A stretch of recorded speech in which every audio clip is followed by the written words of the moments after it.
Shalom, bruchim habaim lebeit midrash Malka. Shalom, friends, and welcome to the Queen's Study Hall. I'm Malka, and this is part 1 of 2 on the Golden Calf and the building of the Mishkan. We're going to be basically talking about the Mishkan in part 2, what it was, what it meant, what it symbolized, all that good stuff, so stay tuned. Before we dive into this part, I just wanted to reiterate something that I talked about in the video, which was kind of like the introduction to this part of my YouTube channel, because I think it's important. I talked briefly about what Torah is. Torah is a very complex mixture, a sort of tapestry, if you will, of a lot of different things. It's got some family history, the stories of Abraham, Isaac, Jacob, Sarah, Rebecca, Leah, Rachel, all of those people from whom we are descended as Jews, Israelites. It's got some general family history, as in, like, a human race type of family history. You know, the story of the Garden of Eden, Noah and the flood, all that nice stuff. It's got a lot of metaphor. And it's got a lot of things that should be taken literally, because they're laws and rules that help us to create functioning, healthy societies in which we treat each other with the dignity and respect that we all deserve as human beings. And, you know, kind of important things that you need to know if you're in the game of being a decent human being, which hopefully you are. Note, I'm actually not recording these videos on the parasha or the Torah portion in order, as in they're not going to be in the order that they appear in the Torah. I'm just sort of recording them as the inspiration strikes me, so hopefully that will not be too irritating or bothersome to you. I may be using the word in this video and in subsequent videos, parashiot. So, parasha that's one Torah portion. Parashiot, that's the plural. Yeah, makes sense? Parasha, singular, parashiot. A couple of parashiot ago, we actually had this episode of the Golden Calf and the subsequent building of the Mishkan.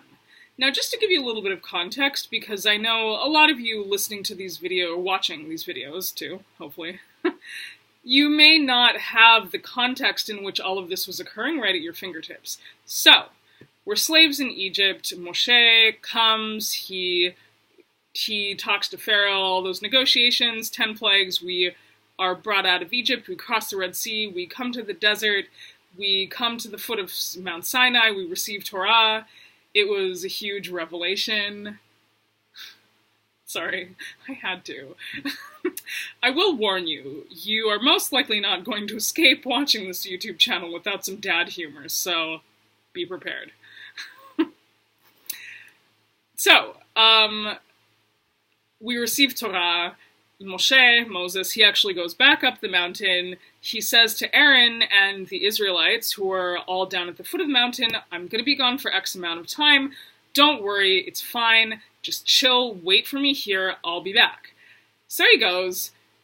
The people, of course, miscalculate the number of days that he's going to be gone, and they start freaking out. They go to Aaron, they say, oh my gosh, this guy Moshe, he brought us out of Egypt, but now he's disappeared. We don't know where God is, we don't know what's going on, we're freaking out here, help us, do something. And Aaron goes, okay, bring me your gold and we'll make a new god, it'll be fine. So they do, and they have a big party, they've big festival, barbecue, good time, dancing around the bonfire, all that.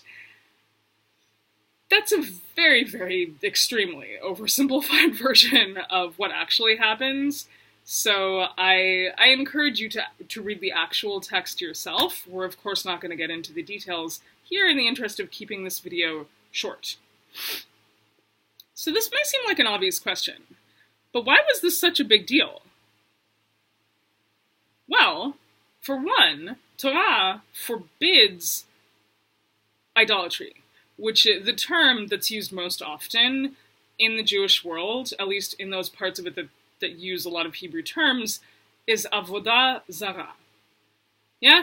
Literally, that means strange or foreign worship. In other words, things that God has not commanded of us or asked of us, outside of the realm of mitzvot. Yeah? We're not going to talk a lot about what pagan cultures were like in the Middle East and why it was such a big deal in the context of avodah zarah, or idolatry, and Torah, and for us, like the ancient Israelites. We don't have time. However, I will tell you that if you would like a source that will give you a really good idea of what things were like in biblical times and why this is such a big deal, is Ken Spiro. He's a rabbi. You can find his website online. I believe you can also find his videos on YouTube. And he's a historian, and he's also a rabbi, and he's amazing. He's one of my favorites currently. He's just this wealth of knowledge of what things were like in the ancient Near East, and he can give you a really good idea of why this is such a big deal. Hopefully, you will also have a little bit of insight watching these videos, but it's going to be different, obviously. So anyway, what is the first commandment of the 10 that we received? And funnily enough, during this whole episode in which the golden calf ensues, we actually receive the 10 commandments. So it's a bit of irony here. But anyway, first commandment, Anochi Adonai Elohecha asher hotzeticha me'eretz Mitzrayim mibeit avadim, which of course translates to, I am Hashem, Adonai, your God, who brought you out of Egypt from the house of slavery. Now, this is not actually a commandment, you may have noticed. It's more of a statement. However, this phrase, this statement, is followed by the phrase, which is sort of an addendum, which is the real first commandment, Lo yu lecha Elohim acherim. You will not have any other gods other than me. You will not worship other gods. No avodah zarah, no idolatry. It's pretty clear, right? Not really uncertain terms there. So you can see already that this is problematic, that people were building this golden calf. Now, when you read the actual text of Torah, and when you really delve into this episode, you sort of get the impression that people they kind of knew, on the one hand, that this is not God. They had some inkling of that, but on the other hand, they were definitely turning away, and they believed that God and Moshe had abandoned them. So there was a bit of cognitive dissonance going on there, I guess you could say. So why is avodah zarah so dangerous? Why does the Torah make such a big deal out of this? Well, for one, God teaches us through the means of Torah, of course, what is right and what is wrong.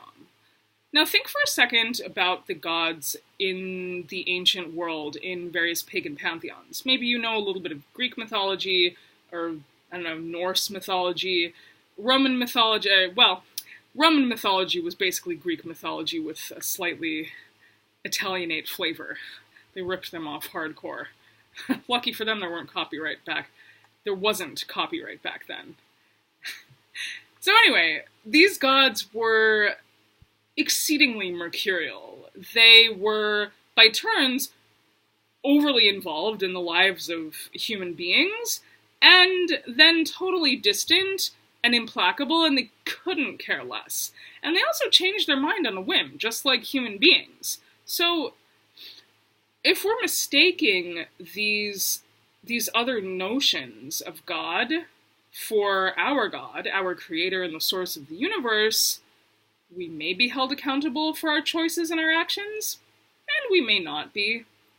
And I know some of you are thinking probably like, okay, fine, cool.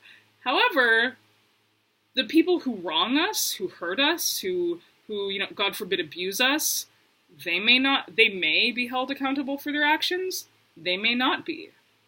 That's not such a good thing, is it? Yeah, not really. And if humans can be bought and sold, bribed, bought and sold literally, unfortunately, they can be bribed, to change their minds. These gods who are so human-like, they can also change their mind. So again, we may be held accountable for our actions, we may not be. You know, I've come to believe, because of my own life experience, that people not being held accountable for their choices and their subsequent actions, that this is how evil comes into the world. And Torah is telling us here, this is not something that we can ever abide. It's not. To be fair to the Israelites, they were coming out of Egypt, they were surrounded by this whole pantheon of gods who could appear very, very powerful. And if you've ever read the actual text of the story of the Exodus, you'll recall that Pharaoh had magicians. He had court magicians. So, and especially if you grow up in this environment where you're born into slavery in Egypt, you're an Israelite, you're born into slavery, you grow up in this environment where you're constantly hearing about these gods and these goddesses, and you're seeing these court magicians who are supposedly doing all of this stuff by the power of these gods, you can buy the lies. It's very easy to. So on the one hand, I at least can see where they're coming from. On the other hand, it's problematic. So we'll discuss more fully the implications of this and the subsequent building of the Mishkan, what that means and what that symbolized, in our next video. Thank you so much for tuning in. If you like this channel, if you like the content, please like, subscribe, and share. Tell everyone. Feel free to leave me a comment in the comment section. My email will be in the description section, so you can always email me there with questions and comments, suggestions of things you would like me to talk about, corrections, whatever. And yeah. Toda rabba, thanks so much, and I look forward to seeing you soon. Litraot!